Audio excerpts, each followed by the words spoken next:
half and I flipped it in a double. Started out with half and I flipped it in a double. Said I'm a king, we gotta go. Take one, then I dash away from Popo. Yeah. Snakes around my grass, they want my dodo. But I keep a 40, they don't know. Got the Henny, you get cold. Smoke on Reggie, that's a no. Driving slow-mo in the photo. Bitches ready for the photos.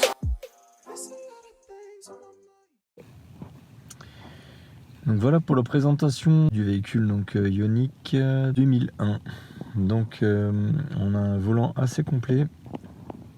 Donc on peut commencer sur la droite du coup avec les réglages des rétroviseurs à gauche, à droite, le réglage du miroir, donc ça c'est classique, l'ouverture et la fermeture centralisée. La fermeture ou l'ouverture, donc ça bloque les vitres pour les enfants. L'ouverture donc des fenêtres avant et arrière, un petit vide-poche ici, un petit porte-gobelet en bas. Ici nous avons la trappe à essence, programmateur pour le chauffage, donc ça c'est tout ce qui est réglage. On pourra régler le chauffage à telle et telle heure si on n'a pas l'application sur le téléphone. Le réglage des phares, donc avec 3 niveaux. Ça, c'est l'éclairage du tableau de bord. On peut le mettre jusqu'à 20, donc au max. Là, on a les lignes sur les côtés et, il me semble, le SP ou l'ABS.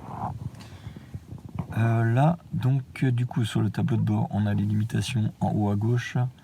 La batterie sur le côté droit, donc qui est avec une recharge à 97% pour 252 km. On a le kit main libre, donc où on peut parler à la voiture, le recyclement de l'air, donc ça c'est l'augmentation et la diminution du volume sonore. Ça, j'avoue, je ne sais pas à quoi ça sert du tout. Là, il y a le téléphone pour décrocher ou raccrocher. Voilà. Ça, c'est les indications. Voilà, on a une boussole. Et là, on a tout ce qui est réglage utilisateur. Donc, l'assistance à la conduite, les portes, l'éclairage, le confort, l'intervention de l'entretien, les autres fonctions réinitialisées donc pour revenir à zéro. Voilà, donc on va se sortir de là-dedans. Si j'y arrive. Voilà, l'infoconduite. Là, il y a un compteur comme ça, donc quand on appuie dessus vers le bas, un compteur comme ça, le pourcentage de ce qu'on fait le plus souvent.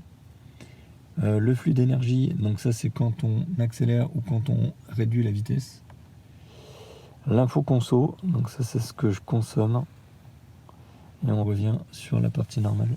L'écran fait 10,1 pouces. Question pour chercher les adresses, les destinations précédentes, les pays oui, donc les points d'intérêt.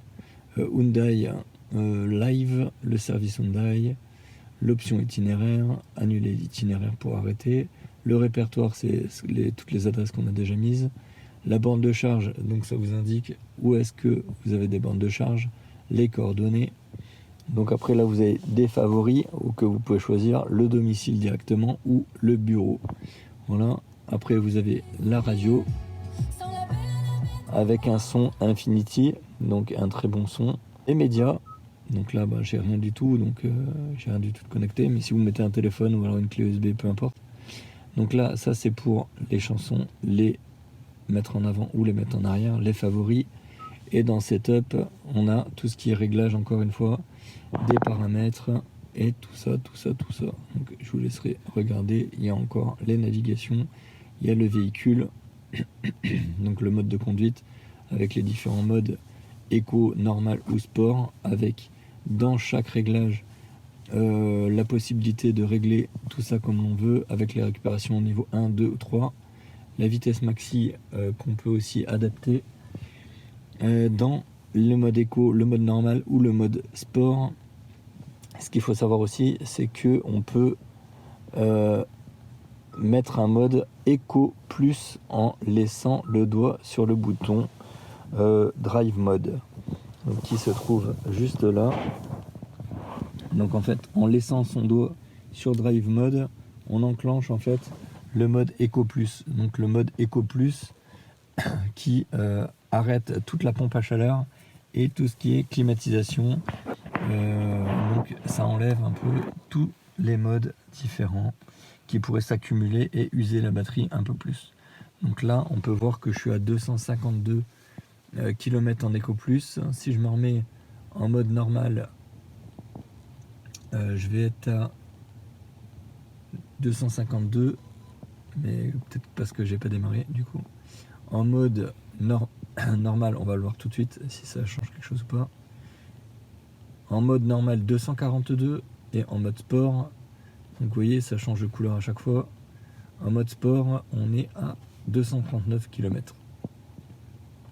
Donc moi je conseille de se mettre en Eco Plus si il fait pas trop froid dehors, qu'il n'y a pas forcément besoin de chauffage. Donc voilà pour la partie un peu technique. Bon après il y a les basiques, hein, le triangle de feu de détresse, les airbags qui sont donc affichés, la clim auto avec la pompe à chaleur. Là c'est les réglages du véhicule électrique.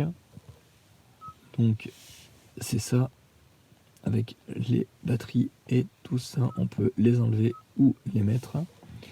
Voilà. Là on a le frein de parking, ça c'est drive, et ça c'est marche arrière. Ça c'est neutre, donc en neutre, on est en roue libre. En parking, on a le frein à main qui se met automatiquement. En drive, c'est là où on démarre, et on recule sur le R. Là-dessus, on a les sièges chauffants pour chauffer les petites fesses, les fesses dodues. Après, on a Drive Mode, donc on a la caméra.